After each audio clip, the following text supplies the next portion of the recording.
저희들은 오늘 이제 예수님께서 부활하신 부활의 그 아침을 만나고 이제 또다시 부활의 두 번째 주 예배를 하나님께 드리고 있습니다.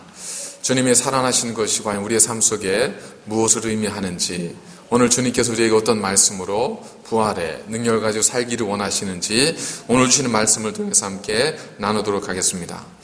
이 세상에는 나만 아는 비밀이 있고 나만 모르는 비밀이 있습니다. 어떤 게 더 많은가 따질 수 없겠지만 어쨌든 나만 아는 비밀 혹은 나만 모르는 비밀, 그런데 따지고 보면 다 모두가 알고 있는 비밀입니다. 세상에 비밀이 어디 있습니까? 다 알고 있습니다. 그냥 내 앞에서 모른 척 해주는 것이고 내 앞에서 아닌 척 해주는 것뿐이죠. 다 알고 있습니다. 비밀은 사실 약속입니다. 비밀이라고 하는 것은 그것이 명시적으로 약속이 되든 혹은 암묵적으로 약속이 되든 약속에 근거한 우리의 어떤 사회적 행동입니다. 그래서 예를 들어서 누가 같이 도둑질을 했다. 이거 비밀이야 얘기하지 않아도 둘 다 비밀인 줄 압니다. 왜냐하면 이것은 암묵적으로 서로가 약속하고 동의하기 때문에. 그런가 하면 예를 들어서 내가 누군가 커피를 마셨다. 커피 마실 수 있지 않겠습니까? 끝나고 나서 야, 우리 커피 마신 거 비밀이야. 서로 동의가 되는 순간부터 그것은 비밀이 되는 겁니다. 다른 사람이 인정하든 인정하지 않든 그게 왜 비밀이야? 라고 얘기하든 얘기하지 않든 둘이 약속을 해버리면 그 순간부터 그것은 비밀이 되는 거죠. 그러니까 비밀이라고 하는 것은 어떤 면에서 보면 둘 사이에 사회적 합의를 통한 약속을 의미합니다. 그래서 비밀은 가급적 드러나지 않는 것을 원칙으로 하죠. 그러나 오늘 성경에 사도 바울이 우리에게 말씀하고 있는 곧 계시로 내게 비밀을 알게 하신 것은 이라고 하는 이 말씀 속에서 이 비밀의 의미는 조금 다릅니다. 여기에서 이 비밀이라는 단어는 무스테리온이라고 하는 헬라어를 사용했는데 이 무스테리온은 나중에 영어로 미스테리로 이렇게 이제 바뀌게 되어지죠. 이 무스테리온은 어떤 뜻이냐 하면 드러나고 싶어 하는 혹은 자랑하고 싶은, 드러나고 싶은 어떤 비밀, 이걸 가리키는 그러한 단어입니다. 그래서 계시의 비밀이라고 하는 것도 우리가 요한계시록을 가리켜서 계시록이라고도 하고 묵시록이라고도 하지 않습니까? 이 계시와 묵시는 똑같이 다 어떤 그 감추어진 비밀한 것들을 드러내는 그러한 내용이긴 하지만 계시와 묵시에는 조금의 차이가 있습니다.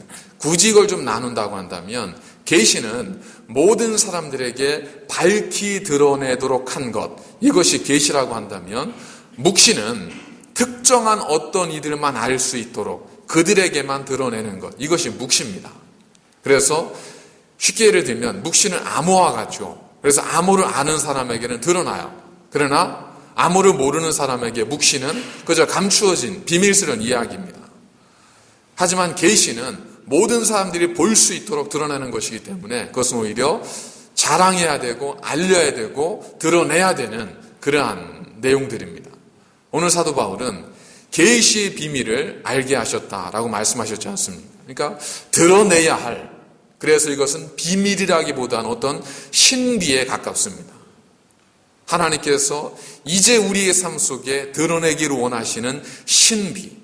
그래서 우리가 비밀이야 라고 이야기를 하더라도 이것이 신비인가 혹은 비밀인가, 이거 우리가 잘 분별을 해야 됩니다. 어떤 분이 나 이거 아무도 모르고 이거 당신만 아는 비밀, 당신한테만 얘기하는 건데 이거 비밀이 하고 이 얘기를 하는데 잘 들어보니까 이게 감추어줘야 될 내용이 아니라 드러나야 될 신비의 내용이에요. 자기가 무리를 걸었다든지 자기가 기도를 했는데 하늘에서 별똥이 떨어졌다든지 이런 얘기를 잘 들어보니까 막 자기 신비한 얘기를 막 하는 거예요. 그럼 이거 어떻게 해야 돼요? 이건 드러내야 되는 거죠. 그래서 들으면 어떻게 해야 돼요? 알았어, 내가 꼭 간직할게. 그러고 가서 막 드러내줘야 되는 거예요. 그럼 이제 그 사람이 좋아하는 거죠. 근데 그걸 신비를 이야기하는데 비밀처럼 간직하면 이제 말이 안 통한다고 하는 거죠. 그래서 비밀과 신비는 우리가 구분을 할 필요가 있습니다. 자, 복음은 비밀일까요? 아니면 신비일까요? 신비죠. 예수 그리스도의 십자가 부활을 통한 신비입니다. 이건 그래서 드러나야 되는 거예요. 근데 우리는 어떻게 하죠? 이걸 꼭 감추잖아요. 복음의 비밀을 우리 가슴에 꼭 감추어서 아무한테도 얘기하지 않잖아요. 얘기하라고 해도 안 하고, 자리를 만들어줘도 안 하고, 부끄러워서 못하고, 하기 싫어서 못하고, 하고 싶지 않아서 안 하고.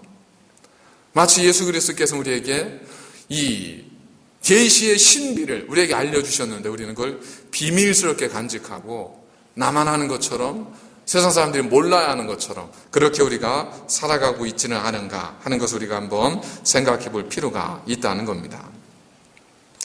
사도 바울이 이런 하나님의 계시의 비밀을 깨닫게 되었던 그 비밀의 내용, 신비의 내용은 무엇이겠는가? 사실 우리에게는 비밀이라는 것이 드러나게 되면 굉장히 좀 할 수 있는 것도 있잖아요. 비밀이야 그랬는데 이게 드러나기 전까지는 뭐 대단한 것 같고 감추어져 있으니까. 그런데 일단 드러나고 나면 그거야 라고 생각될 것이 있는데, 오늘 사실은 우리는 이미 그리스도 안에서 복음을 믿는 사람들이기 때문에, 그리고 많은 사회적, 시간적 공백을 우리가 가지고 있기 때문에 이 복음의 비밀이라는 것이 우리들에게는 굉장히 좀 고작 그거야 이렇게 느껴질 수 있습니다. 이 신비는 뭐냐면 이방인들이 복음으로 말미암아 그리스도 예수 안에서 함께 후사가 되고 함께 지체가 되고 함께 약속에 참여하는 자가 될 것이다. 이것이 사도 바울에게 보여주신 하나님의 계시의 비밀, 신비의 내용이었습니다. 지금 저희들이야 다를 게 없고, 지금 저희들이야 이상할 것도 없고, 그것이 새로울 것도 전혀 없지만, 그 당시만 생각해 보면 이방인과 유대인이 함께 하나님의 자녀가 된다는 건 이건 있을 수 없는 일이지 않습니까? 이것은 이미 그 이전부터 그 역사를 거슬러 믿음의 조상 때부터 이건 하나 될 수가 없는 그러한 평행선과 같은 그러한 존재들인데, 하나님께서는 그들조차도 복음을 통해서 유대인들과 같이 하나님의 자녀가 되는, 하나님의 후사가 되어지는 그러한 놀라운 계획들을 가지고 계셨다. 이것을 사도 바울에게 하나님께서 보여주셨다는 겁니다. 그래서 이 신비를 깨달은 사도 바울은 이방인의 사도가 되어서 가는 곳마다 그 복음을 증거하며 그 복음을 전하는 삶을 살게 되었다는 겁니다. 사실은 따지고 보면 우리도 유대인의 선민의식의 선민사상에서 보면 우리는 이방인입니다. 우리는 다 이방인이에요. 우리가 성경에서 예를 들면 포도원의 비유, 9시에 주인으로부터 나랑 같이 일하자고 불림받은 사람, 12시에 온 사람, 3시에 온 사람, 뭐 이렇게 쭉 비유를 들고 있지 않습니까?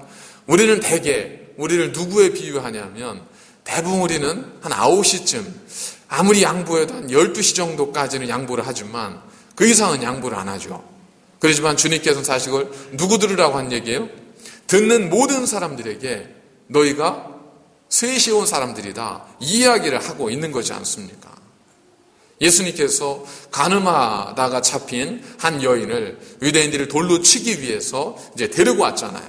예수님을 시험합니다. 자, 율법에는 돌로 쳐야 되는데 어떻게 하면 되겠습니까? 돌로 치라고 하면 사랑을 이야기하고 있는 주님께서 이제 율법은 지키게 되지만, 그러나 주님의 사랑의 율법을 스스로가 범하는 게 되고, 치지 말라고 하면 모세 율법을 어기는 게 되고, 이처럼 곤란한 주님께 던져진 함정과도 같은 질문에 대해서 주님께서는 한마디로 딱 모든 상황을 마무리하지 않습니까? 죄 없는 자가 먼저 쳐라. 죄 없는 자가 먼저 쳐라. 주님께서 이 말씀을 통해서 우리에게 보여주신 게 뭐겠습니까? 사실은 너희들 모두가 이 가늠하다 현장에서 붙잡혀온 여인과 같은 죄인이지 않느냐 하는 거 우리에게 말씀해주고 있는 것이지 않습니까? 여러분들 어떻게 그리스도인이 되셨습니까? 모태신앙을 통해서, 부모님을 통해서 이제 하나님 영접하게 된 분도 있고, 친구의 전도 혹은 스스로 혹은 어떤 특별한 사건을 통해서 그리스도인이 된 분들이 참 많으실 겁니다. 제가 교사 예배 때 한 10분 정도가 앉아 있었는데 그 중에 모태신앙이 있으세요 했더니 한 분 있더라고요.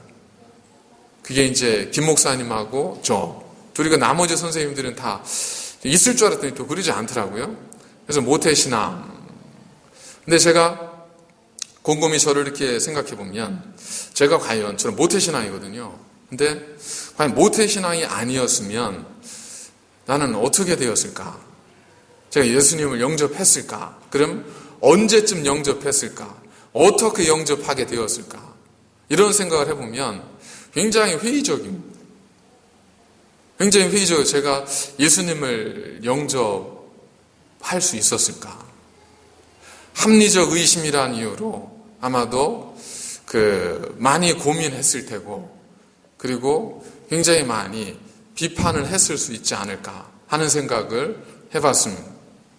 그러면서 이제 그런 건 평상시에도 이렇게 느끼지만 우리 그리스도인으로서 하나님 앞에 몸과 마음을 다해 헌신하고 있는 우리 교우님들을 보면 참, 제가 저렇게 과연 살 수 있을까?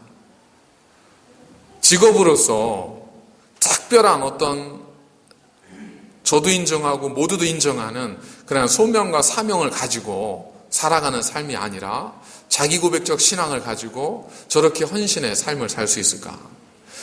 우리 찬양단도 토요일에 이렇게 준비하시는 거 보면 9시, 10시까지 계속 찬양의 소리가 끊이지 않고 연습하시는 모습도 보면 참 정말 너무 열심히 헌신하면서 토요일 저녁이면 가족들하고도 보내고 싶기도 할 테고 또 좀 편안하게 쉬고 싶은 마음도 있으실 텐데 그 시간에 나오셔서 연습하시는 모습 보면 저 같으면 그렇게 할까? 아마 안 배울 것 같아요. 배우면 해야 되니까 아마 안 배울 것 같다는 생각이 듭니다. 그래서 저는 스스로 그런 생각을 했어요.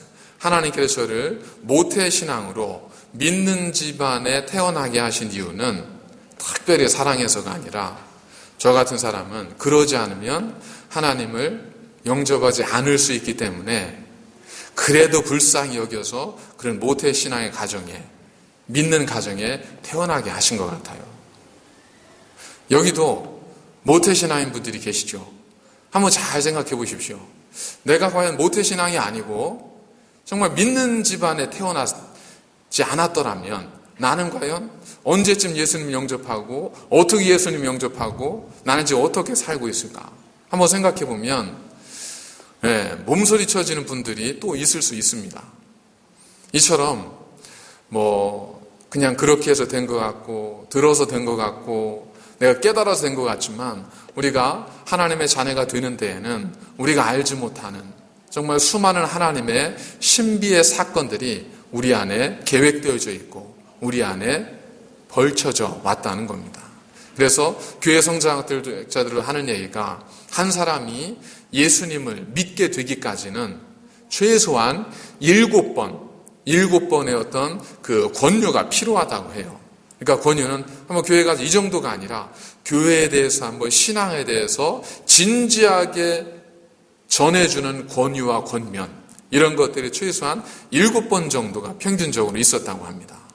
그러니까 5번 정도 받아서 포기했다고 한다면 그건 그 사람은 구원받지 못할 사람이 아니라 어떤 면에서 보면 아직 때가 안 된 것일 수 있는 거죠. 그러니까 나를 위해서 누군가가 7번 혹은 그 이상으로 나에게 복음을 전해주고 그리스도의 사랑을 전해주고 나를 위해서 그리스도의 사랑을 나누어 주었다는 겁니다. 나는 알지 못했지만 나를 위해서 눈물로 기도해 주었던 누군가가 있었다는 겁니다. 저희들도 태신자를 품어서 한 해 동안 같이 기도하는 그런 태신자 품기도 있었지 않습니까? 당장 그 해 동안에 그가 주님 영접하지 못했을 수도 있겠으나 그러나 우리가 기도했던 그 기도, 믿음을 가지고 사랑의 마음을 가지고 하나님께 드렸던 그 기도는 하나님께서 누군가의 손길을 통해서 또한 이루어 주시지 않겠습니까? 그는 우리가 기도했는지 모를 수 있으나 그러나 그의 구원의 거대한 역사 속에는 이와 같이 누군가의 보이지 않는 기도와 사랑의 헌신이 있었다는 것, 그걸 생각해 보면 우리 모두의 정말 그리스도인이 된 것은 하나님의 은혜가 아니고는 가능할 수 없다는 겁니다. 사실 보지도 않고 만나지도 못했던 그분, 성경으로만 알 수 있는 그분을 2000년 전에 죽었다 살아났다고 이야기하는 그분을 우리가 믿는다는 것이 기적이지 않습니까? 도마조차도 내가 보지 않고는, 내가 만져보지 않고는 믿지 않겠다고 했던 그 주님을 우리는 본 적도 없고 만질 적도 없는데 그냥 얘기 몇 번 듣고, 야, 정말 그분이 살아나셨고 나를 위해서 십자가 달려 돌아가셨고 그분을 믿음으로 내가 구원에 이르는구나 라는 사실을 우리가 믿는다는 게, 이게 놀랍지 않습니까? 우리는 그걸 너무나 당연하게 생각하니까 아무것도 아닌 것 같지만, 아마 믿지 않는 분들이 우리를 보면 얼마나 신기하겠어요. 야, 정말 믿고 싶어도 믿지 못하는 분들이 얼마나 많은데, 사실 신앙생활을 하면서도 믿고 싶지만, 정말 믿고 싶어요 외치지만 그게 안 믿어져서 고민하는 분들이 얼마나 많은데, 그냥 들으면 믿어지고 어느 순간 내가 믿고 있는 거예요. 의심하지 않는다는 건 믿는다는 거죠. 그 사실 자체가 참 놀랍지 않습니까? 그것이 우리를 향한 하나님의 거룩한 구원의 신비라는 겁니다. 오늘 사도 바울은 감옥에 갇혀 있으면서 이 에베소 교회를 향해서 편지를 썼습니다. 사실 이방인의 사도였던, 그리고 거룩한 하나님의 사도였던 사도 바울이 감옥에 갇혔다는 것은 이 에베소 교회로서는 엄청난 충격이었고, 지도자를 잃은 상실감, 실망감 속에 있을 수밖에 없는 그러한 충격적인 사건이었었습니다.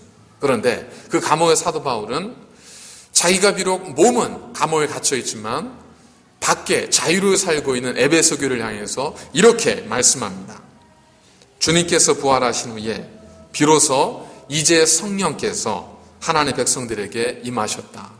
그리고 주님께서 부활하신 후에 지금까지는 성령을 통해 깨닫게 된 사도들과 선지자들만이 알고 있던, 행해져 왔던 하나님의 구원의 계획이 이제는 교회를 통해서 이 땅에 계속되어지고 있다. 이 사실을 이 사도 바울은 우리에게 오늘 전해주고 있습니다. 사도 바울은 이제라고 하는 단어를 2번 사용하면서 새로운 시대, 새로운 삶이 부활 이후에 새로운 하나님의 역사가 실행되어지고 있음을 우리에게 말씀하고 있습니다. 크게 보면 2가지입니다.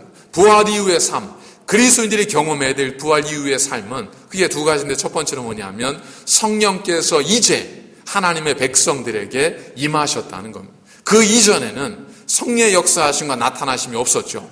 그러나 부활의 주님을 믿고 살아가는 오순절 마가의 다락방 120명의 문도 속에 하나님의 거룩한 성령이 임하셨을 때 그들이 놀라운 그리스도의 제자로 거듭나게 되고 부활하게 되었지 않습니까?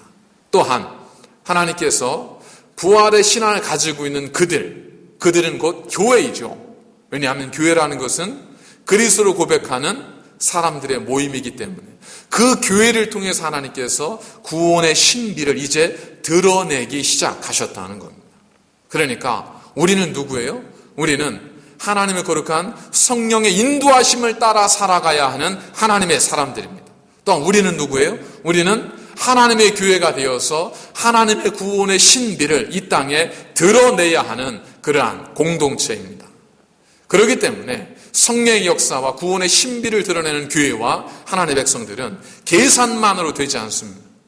계산대로 되는 삶, 재미도 있을 겁니다. 이렇게 5년 동안 열심히 해서 요만큼 벌고 10년 동안 열심히 해서 요만큼 벌고, 그럼 얼마나 재밌겠어요, 그렇죠? 하나하나 딱딱 꿈 이루어져 가는 것, 이게 굉장히 재미있을 것 같습니다. 그런데 그런 속에 이렇게 감동은 없죠. 감동은 어디서 오죠? 감동은 예기치 않는 기쁨에서 감동이 오지 않습니까? 여행 갔습니다.